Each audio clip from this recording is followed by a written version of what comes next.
Part 14 of the story time about my Japanese friend whom I met on Hello Talk who went here in the Philippines. Nakalimutan ko nga pala sabihin sa inyo pero habang naglalakad kami papuntang SM Orap, dumaan pala muna kami dun sa may Central, sa may BGC, yung sa may LED screen, sa may ganon. Tapos may kabaliman kaming ginawa kasi kaya kami may picture na ganon kahit kaming dalawa lang. Kasi may nakita kaming tatlong magkakaibigan doon. Tapos nag-uunan kami kung sino magpapaalam na pwede bang picture ang kaming dalawa sa may LED screen. Tapos ganyan.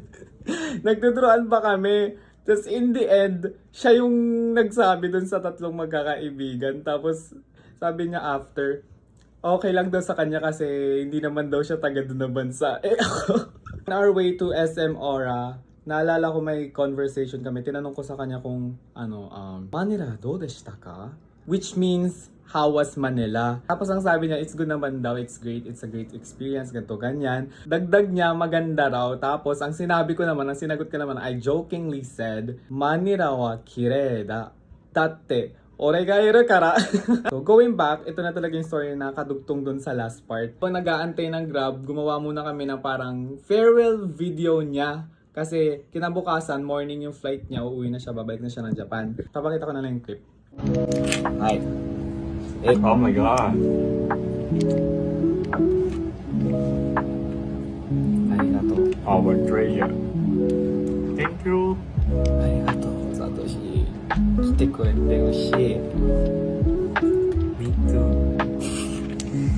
じゃあ、メッセージはありがとそして、う。